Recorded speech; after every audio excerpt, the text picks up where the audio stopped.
السلام علیکم.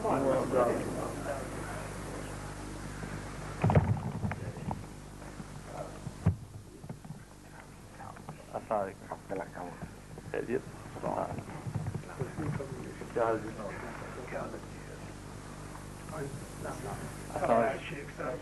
حال جی؟ خیریت؟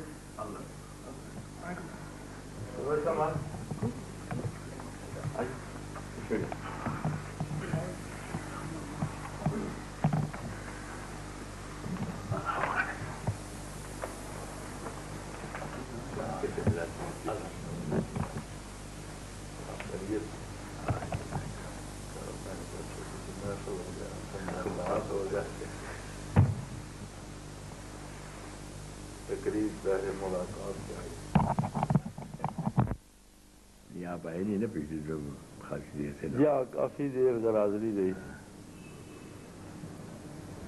اصل کو مزدوری کا بھی رولا ہوتا ہے نا جی.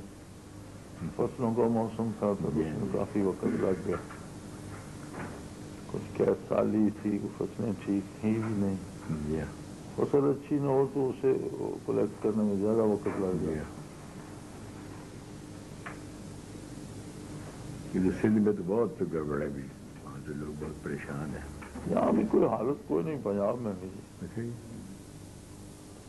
اب بھی ہے. اللہ کرے بارش ہو جائے تو شاید کچھ حالات بارش مشکل سے ہی ہوگی. ہمارے اعمال کا اثر ہوتا ہے نا. ہمارے اعمال پہ تو ہوتا ہے تو دنیا کب کی بساط لپیٹ چکی ہوتی ہے، اس کا کرم میں ہے بس. اس کی مہربانی سے ہماری تو بساط لپیٹ دی ہے اس نے مسلمانوں کی. ادھر سے تو شاید ہمیں کنسیشن مل ہی رہی ہے، ہم خود لپیٹنے پہ ہم خود لپیٹ دیا.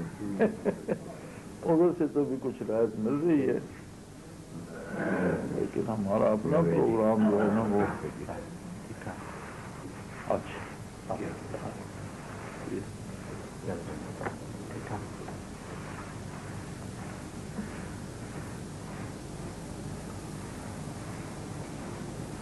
یعنی اب صورتحال یہ ہے کہ سعودین گورنمنٹ اور دوسرے جو ہیں وہ سارے اس کو جلا وطن کرنے میں لگے ہوئے ہیں. جلا وطن کرو. میرے ذاتی خیال میں یا یہ سمجھنا چاہتے نہیں یا سمجھ نہیں رہے. میرے خیال میں سمجھنا چاہتے نہیں. کبوتر کی طرح آنکھیں بند کر کے کہتے ہیں بلی ٹل گئی. اس کا اصل ٹارگٹ ہی سعودی ہیں. سعودیوں کو پتہ نہیں کیا ہوتا ہے. عراق تو درمیان میں ایک ضرورت کے تحت آ گیا.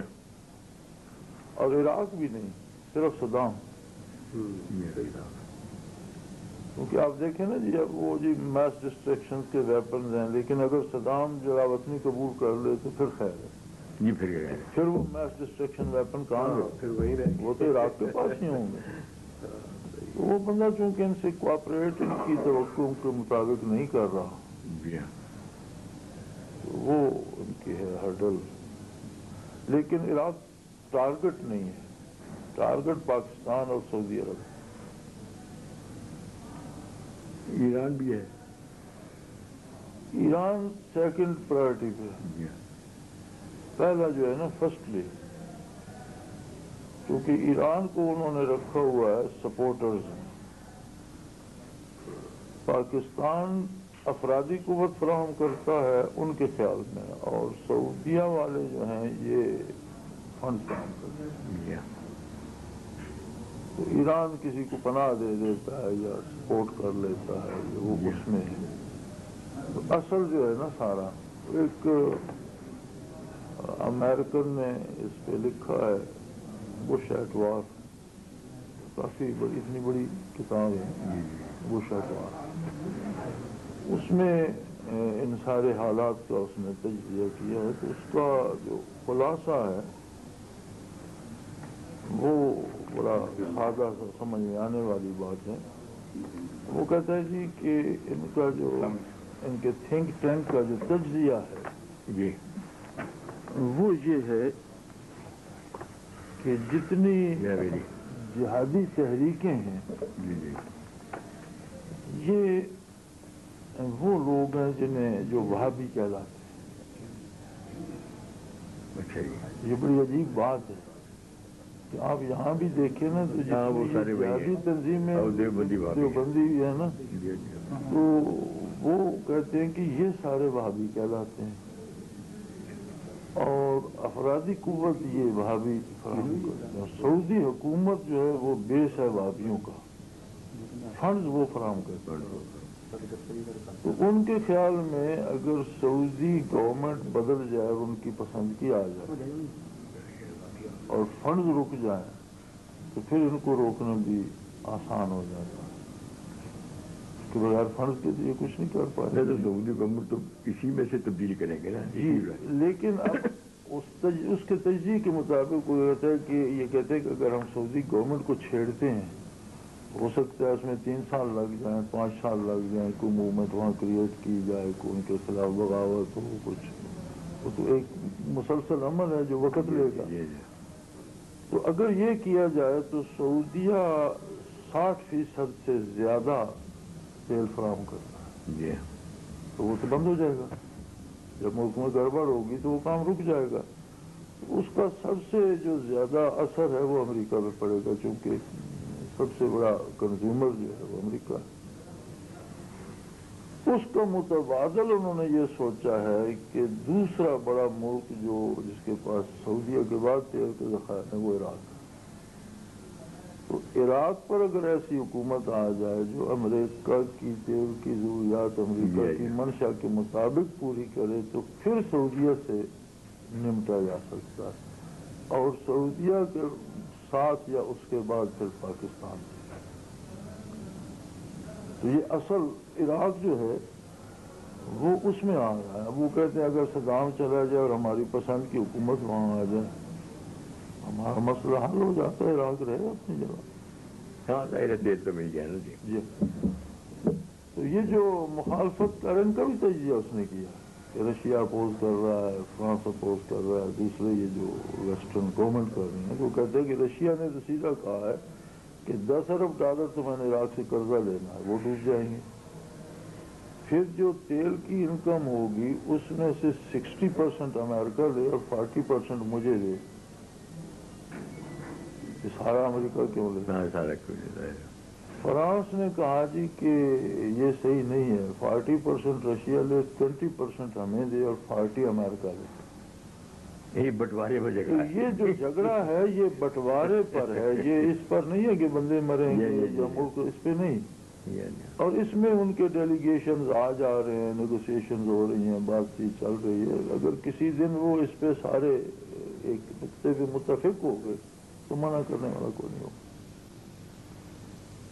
یہ اس امریکن کا تجزیہ ہے جو مجھے تو بڑا پسند آیا.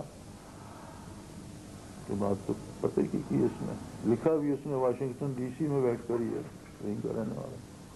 نہیں یہ تو پھر نظر آتا ہے نا کہ تیل اور بٹوارا ہے لیکن اب جھگڑا یہ ہے کہ اس کو کیپچر کس طرح کریں کیونکہ وہ جو ہے ترکی وہ بھی پریشان ہو گیا ہے کہ یہ ان قبضوں کو آزاد نہ کر دیں. جی اصل تو مسئلہ یہ ہے کہ ایک زمانے میں برٹش امپائر تھی اس کے لیے انہیں فزیکلی وہاں جانا پڑا فوجیں بھیجنا پڑی پھر کالونیاں بنانا پڑی. اب کمپیوٹر ایج ہے تو امریکہ ویسی امپائر چاہتا ہے جو ریموٹ کنٹرول ہو اس کے ہاتھ میں بٹن ہو جو چاہے وہ دنیا میں جو وہ چاہے وہ ہوتا رہے.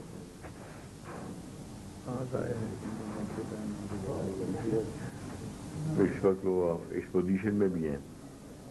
جی بالکل. ایک فرق جو ہے نا وہ بہت بڑا واضح ہے کہ وہ جیسے بھی ہیں کافر ہیں شیطان ہیں برے ہیں بدکار ہیں جیسے بھی ہیں اپنے آپ کے ساتھ وفادار کیا جی خیریت ہمارا مسئلہ یہ ہے جی کہ وہ اپنی قوم سے وفا کرتے ہیں، ہم اپنی ذات سے. پتا نہیں ذات سے بھی کرتے کہ نہیں کرتے. سوچتے تو ذات ہی کہاں ہے، اب اس میں ذات بھی کھڈے میں گر جائے تو وہ الگ بات ہے، لیکن ہم جو سوچتے ہیں نا جی وہ ذات کی حد تک ہوتا ہے.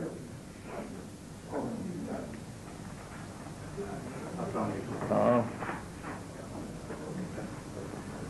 چلو جی، آج ایک خبر تو اچھی پڑھنے کو ملی، جہاں کیا کم از کم پاکستان میں کوئی مفلس سے تو نہیں مرے گا. غربت سے تو اب کوئی نہیں مرے گا. ہر آدمی، ہر غریب گھرانے کو 2500 سالانہ گورنمنٹ دے گی. کیا تکلیف باقی ہوگی؟ 2500 کے اگر ٹوتھ پک بھی خریدے جائے سال وہ بھی نہیں نکالتے.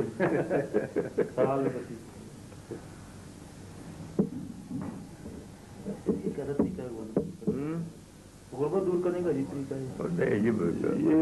یہ طریقہ ہے جی جو سیاسی ٹاؤٹ ہیں انہیں پالنے کا. وہ 100 بندے کا نام دے کے ڈرا کر لیں گے، فہرست دیں گے جی یہ 500 غریب میرے گاؤں میں ہیں، وہ بندہ 500 کے لے جائے گا، اس کا کام تو ہو جائے گا. ایک سیاسی رشوت دینے کا ایک ذرا رنگ بدل کر ایک طریقہ ہے. اور کیا وہ جو جنیجو صاحب کے زمانے میں بیوگان کے لیے ہٹس بنی تھے، ان میں ابھی تک کتے ہی ہوتے ہیں یا گدے ہوتے ہیں. گاؤں سے باہر وہ جھونپڑے سے بن گئے، اربوں روپئے لگ گئے. ٹھیکیداروں نے کھائے، کو منظوری دینے والوں نے، کوئی محکموں نے کھائے، کسی کام نہیں آیا. میرا خیال ان کی وہ کھیڑی اینٹیں بھی کسی نے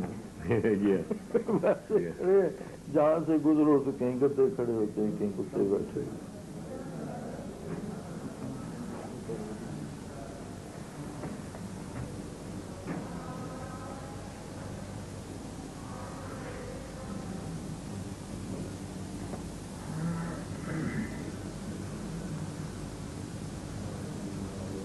اصل میں جماجی صاحب تو چاہتے تھے نہ کچھ ریلیف دیا جائے، وہ مانے نہیں. نہ ورلڈ بینک مانا، نہ ستار نے شوکت عزیز صاحب مانے. اور چلو جی 5000 روپیہ اس طرح سے، لیکن اس کا فائدہ تو کوئی نہیں ہوگا نا لوگوں. شاہ جی مجھے یاد ہے راجہ غضنفر علی نے تقریر کی تھی یہ تقسیم ملک سے پہلے، جب مسلم لیگ کے جلسے ہو رہے تھے، تو میں 7ویں 8ویں میں پڑھتا تھا. سمجھدار تھے، اسٹیج پہ کرسیاں لگانا، پانی کے جگ لے ہوئے. تو ان کی تقریر کی ورڈنگ یہ تھی کہ بھی آپ لوگوں نے یہ اپنے گاؤں میں کمہار تو دیکھے ہیں، ان کے پاس بہت سے گدے ہوتے ہیں جن پر یہ مٹی ڈھوتے ہیں، کام کرتے ہیں. تو ان میں کچھ انہوں نے بڑے اسپیشل رکھے ہوئے ہوتے ہیں، تو انہیں چارہ بھی ڈالتے ہیں اور ان کے پاؤں میں رسی بھی ڈالتے ہیں اور انہیں باندھتے ہیں. اور ساتھ جو دوسرے کھڑے ہوتے ہیں عام، ان کے ویسے ہی وہ گٹے دبا دیتے ہیں، اور وہ سمجھتے ہیں ہم بھی بندے ہوئے وہ بڑے ہوتے ہیں، دوسروں کو ویسے ہی گٹے دبا دیتے. تو کہنے لگا یہ نوابوں اور جاگیرداروں کو تو انگریز نے رسی ڈالی ہوئی ہے جاگیریں دے کر، تمہارے تو ویسے ہی گٹے دبائے ہوئے، تمہیں کیا ہو گیا، تم کیوں سو رہے ہو؟ اب اس سے بھی بات گزر گئی ہے جی. اب ہم بن گئے سرکار کے گدے. وہ سارا دن کام کرتا ہے، شام کو اپنا پلان اتار کے گدے کو بھگا دیتا ہے کہ جو کہیں سے روٹی وغیرہ سے گلیوں سے جہاں سے پیٹ بھرنا ہے بھر لو، سب وہ پکڑ کر پھر لاغ لیتے. یعنی اسے پالنا اس کی ذمہ داری نہیں ہے، اس سے مشقت لینا وہ اپنا حق سمجھتا ہے. تو اب جو حال ہے یہاں وہ تو یہ ہے کہ بس اپنی روزی خود پیدا کرو جہاں سے جی چاہے، اور مشقت کرو ہمارے لیے.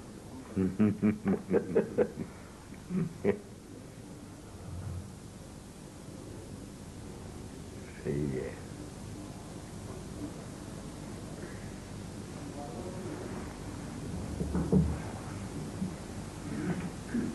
لیکن سب سے جو بڑی بات دکھ کی ہے وہ ہمارا جو قومی جمود ہے نا، کہ ہم اس پہ خوش راضی ہیں. یہ بالکل راضی ہے. اس صورتحال سے ہمیں قومی سطح پر کچھ شکایت نہیں ہے. اصل جو دکھ کی بات ہے نا مجھے، کوئی تیار نہیں نا شکایت کرنے کو. میرے خیال کسی شکایت ہے ہی نہیں. شکایت سننے کو تیار شکایتیں سننے والا تو سنی نہیں جاتی. کرنے والا بھی تو کوئی نہیں نا. اس طرح کی شکایتیں سنی نہیں جاتی ہیں تو سنوائی جاتی ہیں. یہ جو شکایت ہوتی ہے نا حقوق کی یہ تو سنوائی جاتی ہے. سنتا کون ہے؟ جو دبا کے بیٹھا ہے وہ سننے کے موڈ میں تو نہیں ہوتا. یہ تو سنوائی جاتی ہے. اب ہم نے بڑا وہ ہیوی راؤنڈ فائر کیا MMA کا تو وہ بھی کان کے پاس سے ہی گزر گیا. لگا تو نہیں. لگا بھی نہیں اور وہ لگانے کے لیے تیار بھی نہیں ہے. نہیں وہ خود ہی اس نے رخ بدل دیا. ووٹ مانگنے کے لیے تو کتاب جو نشان تھا وہ ہمارے بزرگوں نے دوستوں نے سب سے کہا کہ یہ کتاب اللہ ہے اسے ووٹ دو. یہ ہمارے پاس کتاب ہے یہ اللہ کی کتاب ہے یہ قرآن کا سمبل ہے. جب ووٹ مل گئے تو اب قرآن گھر رکھ کے غلاف میں وزارت عظمت کے لیے دوڑ پڑے تو وزارتوں کے چکر میں پڑ گئے. تو اور میں حیران ہوں شاہ جی یا تو ہم بے وقوف ہیں یا ان لوگوں میں سمجھ نہیں. ابھی تک لڑ رہے ہیں کہ جی ہمیں گورنر بلوچستان ہی بنا دو. کچھ بھی تمہارا جو کچھ ہو چکا اس سے تمہیں پتہ نہیں چلا کہ تمہیں انہوں نے کس کیٹیگری میں رکھا ہوا ہے اور تمہارے ساتھ کیسے ڈیل کریں گے. اور پھر سارا زور ہے 1973 کا آئین بحال کر دو. مشرف ورزی اتار دے. بھی 73 کا آئین جب بحال تھا تب اسلام نافذ تھا. کتنی دفعہ بحال رہا تب کون سا انصاف تھا؟ اب بحال ہو گیا تو اسلام آ جائے. جب مشرف ورزی اتار دے گا تو کیا مفلسی دور ہو جائے گی اور انصاف عام ہو جائے گا اور سب کام ہو جائے گا. جس LF کو وہ تنقید کر رہے ہیں جی اسی کے تحت تو تمام کی جو گھر کی خواتین ہیں وہ ممبر بنے. خود بنے وہ بنے الیکشن لڑا کے تحت ہی بنی ہے نا اسی قانون سازی کے تحت. اور بڑا یعنی انہیں بھی ساری حق پرستی کے باوجود اہلیت اپنے ہی خاندان میں نظر آئی. جماعت کا پورے ملک میں پھیلی ہوئی تھی. اہلیت و استعداد اپنے ہی خاندان میں نظر آئی. لگتا ہے کہ جیسے غریب کے جو آٹے کا مسئلہ نا وہ LFO میں چھپا ہوا ہے. یعنی وہ ساری طاقت ایک غیر ضروری اس پہ لگ رہی ہے نا جی. اگر ہم LFO ہٹا لیتے تو ایک قوت لگی. پھر 73 کا آئین بحال ہوتا ہے 2 لگی. پھر بات آتی ہے اسلام پر پھر تیسرا زور. تو ایک ہی زور لگاؤ نا. آپ تیسری دفعہ جا کر اگر آپ نے وہ وہاں قوت خرچ کرنی ہے تو سیدھے سیدھے وہیں جاؤ. لیکن شاید میرا خیال ہے اسلام میری ذاتی رائے میں اسلام سے زیادہ پریشان ہم مولوی ہوں کیونکہ ہماری بھی وہ بنی ہوئی ہے نا ایک اسٹیٹ ان اسٹیٹ اپنی اپنی امپائر ہے. تو اسلام میں تو کوئی امپائر سلامت نہیں رہے گی. یہ خطرہ ہے. اسی لیے اسلام کو نہیں نا چھیڑا جاتا. ساری منافلت ختم ہو جاتی. بالکل ملفوف ہی رکھا جاتا ہے اسلام کو کہ بس وہ ہمارے حوالے سے جانو تو اسلام ہے براہ راست کوئی نہ جان جائے. جبکہ اللہ کریم جب خطاب فرماتے ہیں تو ایھا الناس ہیومن بینگ کو اولاد آدم کو خطاب فرماتے ہیں. ہر بندے کو وہ کمزور ہے گناہگار ہے خطا کار ہے. سبجیکٹ قرآن کا انسان. اور یہ انسانیت کا یا تصور ہی ہیومن بینگ کا یہ قرآن نے سب سے پہلے دیا. ورنہ تو دنیا میں لوگ اقوام کے حوالے سے ہر کوئی اپنی قوم کی بات کرتا. یہ بھی بڑی بدقسمتی ہے. لیکن ایک طرح سے شاہ جی میں تو سمجھتا ہوں کہ اچھا ہوا. عام آدمی کی امیدیں تھیں مولوی کے ساتھ تو اب اسے کم از کم یہ احساس ہونا چاہیے کہ خود ہی کچھ کرنا پڑے گا. میرے لیے کوئی بھی کچھ نہیں کرے گا نہ سیاستدان نہ مولوی. یہ عام آدمی خود کس طرح کرے گا؟ جو اس کو کوئی آرگنائز کرے گا تو کرے گا نا جی. شاہ جی بات یہ ہے آپ کی بات بڑی ہوتی ہے آپ بہت زیادہ تجربہ کار ہیں. لیکن میری گزارش یہ ہے کہ انقلاب اور سیلاب آرگنائز کیے نہیں جاتے ہو جاتے. یہ اپنا راستہ اس میں بڑی تباہی مچے گی نا. پھر پہلے کسا رہتا بھائی، یہ بھی ٹھیک ہے. پہلے ذرا قانونی طریقے سے مچ رہی ہے، پھر اسے کہیں گے جی غیر قانونی طریقے سے آ گئی. لیکن جی جو جنرل مشرف کی ورزی اتارنے کی بات ہے، یہ تو بڑی اچھی اور بنیادی ہے. اس کا مطلب تو بیک گراؤنڈ میں یہ ہے کہ فوج کا اقتدار ختم کیا جائے، اور ایک شخص کے اندر جو سارا کچھ جمع ہے طاقت ختم کی جائے، تو یہ شوڈ بی اپریشیٹڈ رادر. نہیں سر، میری گزارش اور ہے، مشرف وردی میں ہی رہے ہم تو چاہتے ہیں، لیکن اگر آپ آئین و دستور کی بات کرتے ہیں تو آئین اور دستور میں اس بات کا جواب تلاش کیا جائے کہ اگر کوئی باوردی بندہ آئین سسپینڈ کرتا ہے تو دستور اس کے ساتھ کیا کرتا ہے. یہ جتنے فوجی ہوں یا گورنمنٹ سرونٹس جتنے بھی ہیں، اور اسپیشلی فوجی، یہ تو قسم کھاتے ہیں نا جی. فوج داخلہ ان کا تب ہوتا ہے جب یہ قسم لیتے ہیں کہ ہم آئین کی حفاظت بھی کریں گے اور اس کی اطاعت بھی کریں گے، اس کی سرحدوں کی حفاظت کریں گے، آئین و دستور کی حفاظت. اب اگر وہی فوجی آئین کو سسپینڈ کرتا ہے تو یہ ایک ایفنس ہے، یہ ایک جرم ہے، اور اس کا جواب آئین کے پاس ہونا چاہیے. اب میں اگر جرأت ہو تو اسے باوردی آئین کے سامنے کھڑا کریں، دیکھیں آئین کیا کہتا ہے. کسی ایک جنرل کو تو وہاں ہم لے جائیں تاکہ بعد میں آنے والے بھی سوچیں کہ اس پہ قانونی کارروائی بھی ہوتی ہے. تو یہ سوال میں نے کیا تھا وہاں کراچی ایک سیمینار میں، اپنے بیان میں نے یہ سوال کیا تھا، اور میرے بعد سجاد علی شاہ صاحب کی تقریر تھی تو میں نے جان بوجھ کر یہ سوال کیا تھا کہ اس کا جو آئینی پہلو ہے وہ میں چاہوں گا کہ شاہ صاحب ہمیں سمجھائیں. تو شاہ صاحب کے جواب کا خلاصہ یہ تھا کہ اٹ از اے ایفنس اور اس کی کم از کم سزا موت ہے. تو آپ وردی اترواتے کیوں ہیں؟ وردی سمیت لے جائیں. جرم تو ثابت ہی تب ہوگا کہ وردی پہنی ہوئی ہے اور آئین سسپینڈ ہے، پاؤں کے نیچے رکھا ہوا ہے. تو ہم تو یہ چاہتے ہیں کہ یہ سارا کچھ اس آئین و دستور کے مطابق کہیں ایک جگہ تو ہو تاکہ آگے آنے والے کو سوچنا پڑے. ویسے بھی جی فوج تو بھیجنا نہیں چاہیے، چلی جاتی ہے نا تو پھر آنا پڑتا ہے. لیکن فوج بھیجنے سے جاتی کب؟ خرچہ ہوتا ہے نا، چلی جاتی ہے، پھر ایک انتخاب ہوتا ہے، پھر وہ آتی ہے. تو لیکن ایک عجیب بات، ایک عجیب صورتحال ہے.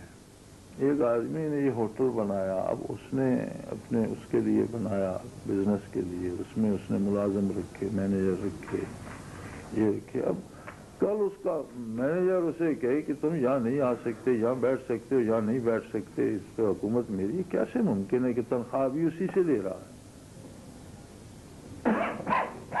تنخواہ بھی لے رہا ہے، وہی وہ بھی باندھی ہوئی ہے، وہی وہ اپنا پہنا ہوا ہے، ہوٹل کی وردی بھی پہنی ہوئی ہے، اور اس پر حکومت بھی کر رہا ہے. تو یہ تو بلجے بھی ہے جو صرف ہمارے ساتھ ہو رہی ہے. ایسا تماشا تو ہندوستان میں بھی نہیں ہوا.